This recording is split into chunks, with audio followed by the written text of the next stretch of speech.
sejak kebangkitannya, ulama bersama pengikut-pengikutnya istiqomah dan setia, jaga akidah dan sunnah Rasulnya. Alhamdulillah segala puji baginya, ulama bersama pengikut-pengikutnya istiqomah dan setia, menjaga agama Nusa dan bangsa. Mari kuatkan niat kita, kita bulatkan tekad kita, terus lanjutkan amal kita, mengembangkan khidmat kita.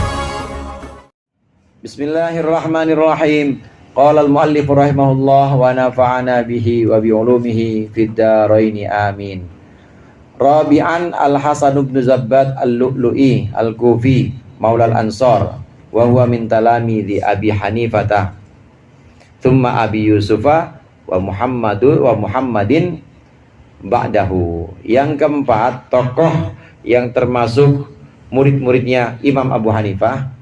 Yang keempat adalah Hasan bin Zabbad. Hasan bin Zabbad ini pertama beliau adalah murid maksudnya.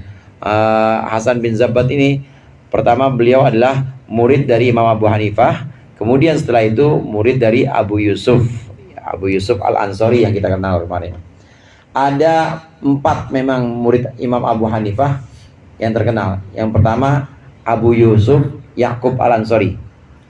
Ya'qub bin Ibrahim Al-Ansari ini yang pertama.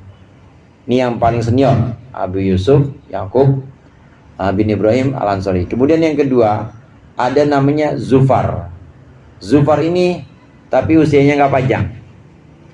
Zufar ini usianya tidak panjang. Ini adalah murid Imam Abu Hanifah yang pertama kali atau yang duluan meninggal dibanding yang lain. Jadi tidak banyak juga yang diceritakan tentang Zufar ini, dan juga tentunya murid-muridnya juga terbatas karena memang usianya tidak panjang. Zufar bin Hudel. Kemudian yang terkenal lagi Muhammad bin Hasan Asy-Syaibani. Muhammad bin Hasan Asy-Syaibani ini yang pernah Imam Syafi'i datang kepada beliau dan berguru kepada Muhammad bin Hasan Asy-Syaibani. Ini murid Imam Abu Hanifah. Nah, yang keempat yang kita bahas ini adalah Hasan bin Zabbad. Awalnya Hasan bin Zabbad berguru langsung kepada Imam Abu Hanifah, Nu'man bin Harith nama aslinya. Kemudian Imam Abu Hanifah wafat, banyak murid-murid Imam Abu Hanifah yang kemudian belajar ngaji kepada murid Imam Abu Hanifah yang paling senior, yaitu Abu Yusuf Ya'qub bin Ibrahim. Sebagaimana Hasan ini awalnya kepada Imam Abu Hanifah, kemudian Imam Abu Hanifah meninggal, kemudian kepada Abu Yusuf. Nah, setelah Abu Yusuf meninggal, kemudian kepada Muhammad bin Hasan Asy-Syaibani. Jadi 2 yang senior itu. Yang senior Abu Yusuf Ya'qub bin Ibrahim Al-Ansari dan Muhammad bin Hasan Asy-Syaibani. Wa sunnafa al-kutuba fi madhhabi Abi Hanifah. Al-Hasan bin Zabbad ini mengarang kitab-kitab dalam mazhab Abu Hanifah. Walakinna kutubahu wa ara'ahu, tetapi buku-buku atau kitab-kitabnya Hasan dan juga pendapatnya laisa lahuma minal i'tibari, tidak ada baginya bagi pendapat dan kitab itu minal i'tibari, dari i'tibar atau anggapan-anggapan ma likutubi Muhammadin, sebagaimana keadaan atau kondisi yang ada pada kitabnya Muhammad bin Hasan Asy-Syaibani wa raihi, dan pendapat-pendapatnya wa darajatuhu inda ahli hadis wa darajatihi indal ahli hadis, dan derajat Muhammad di sisi ahlul hadis. Nazilatan, sebagai tempat. Tufiya sanata mi'ataini wa arba'a. Hasan bin Zabbad ini wafat tahun 204. Hasan bin Zabbad produktif juga, menulis juga. menulis tentang madhab fikih Imam Abu Hanifah. Namun iktibar di sini maksudnya tidak terlalu populer atau tidak terlalu bestseller lah kalau di sini. Tidak terlalu banyak. Kenapa? Karena kalah simaknya atau kalah pamornya dengan buku-buku yang dibuat oleh Muhammad bin Hasan Asy-Syaibani yang pernah juga jadi gurunya Imam Syafi'i. Jadi Muhammad bin Hasan Asy-Syaibani ini yang lebih banyak buku-bukunya dan juga lebih banyak pengaruhnya. Sangat mempengaruhi murid-murid atau ashabus Abi Hanifah atau ya, ulama-ulama madhab Imam Abu Hanifah ini banyak yang terinspirasi dari bukunya Muhammad bin Hasan Asy-Syaibani. Oleh karenanya Hasan bin Zabbat yang sedang kita bicarakan ini, Hasan bin Zabbat meskipun beliau menulis kitab, menulis mazhab Imam Abu Hanifah, tapi kalah. Artinya tidak terlalu diperhitungkan karena masih ada buku-buku dari Muhammad bin Hasan Asy-Syaibani, murid Imam Abu Hanifah yang lebih senior lagi. Jadi secara garis besar itu yang paling senior muridnya Imam Abu Hanifah namanya Muhammad Abu Yusuf Ibrahim Yakub bin Ibrahim, Abu Yusuf Al-Ansari atau Abu Yusuf Yakub bin Ibrahim Al-Ansari.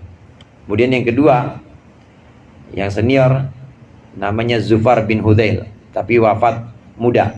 Kemudian yang ketiga baru Muhammad bin Hasan Asy-Syaibani yang juga gurunya Imam Syafi'i. Nah yang keempat baru ini, baru Hasan bin Zabbat. Haula'il arba'atu humul ladzina intashara bihim madhhabul iraqiyyin wa talaqqahun nas anhum.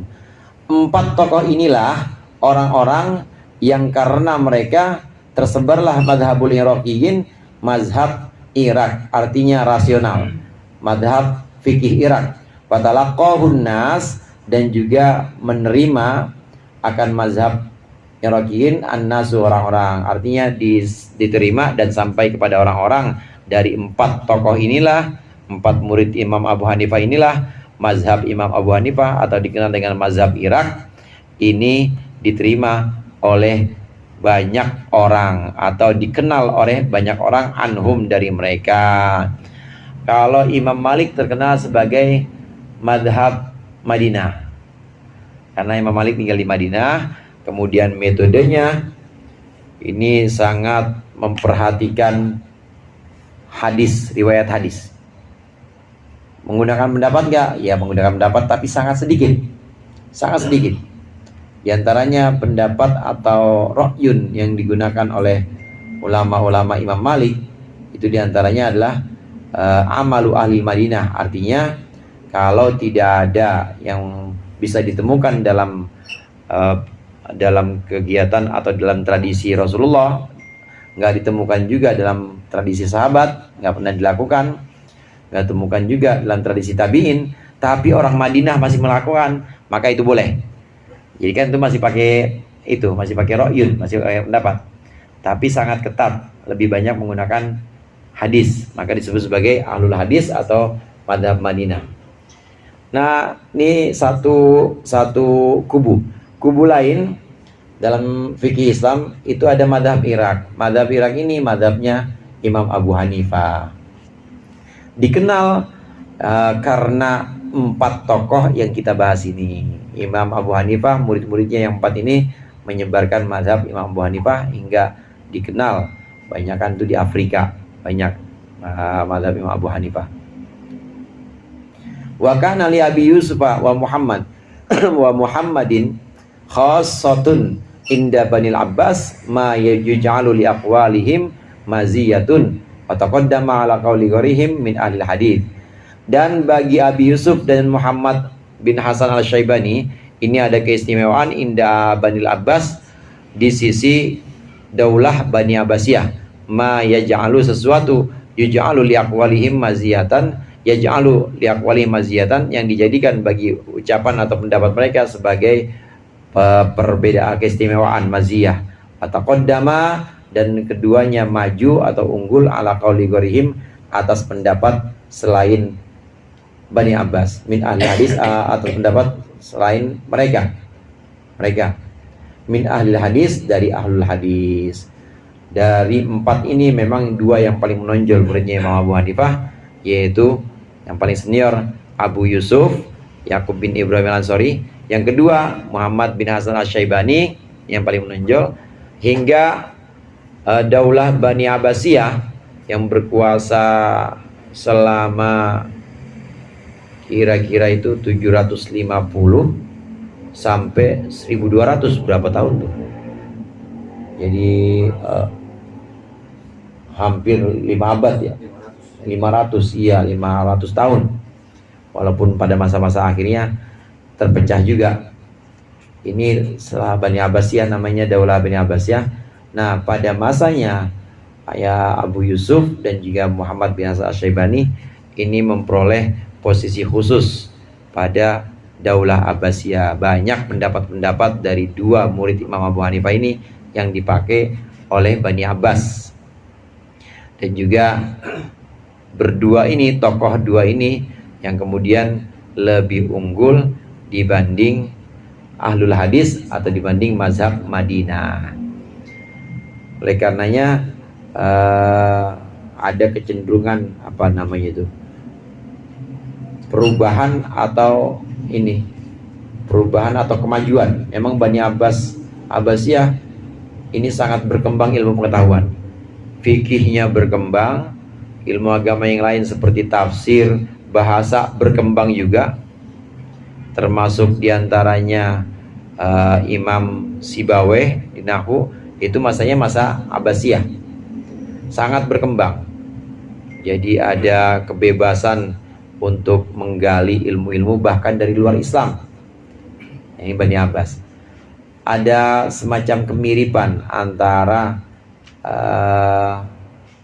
cara berpikir, metode Imam Abu Hanifah, mazhab Abu Hanifah, dengan kebebasan berpikirnya Bani Abbas. Memang Bani Abbasiyah ini sangat menyokong kebebasan berpikir. Ada semacam kemiripan di sini. Wahumul ladina lahum al-fadlul akbar fi wad'i masailil fikhi wal ijabati anha walam takun nisbatuhum ila Abi Hanifah nisbatul muqallidi ilal muqalladi bal nisbatul muta'allimi ilal muallimi. Wallahu a'lam bishawab. Mudah-mudahan bermanfaat. Dikurangnya saya mohon maaf. Wallahul muwaffiq ila aqwamit thoriq. Assalamualaikum warahmatullahi wabarakatuh.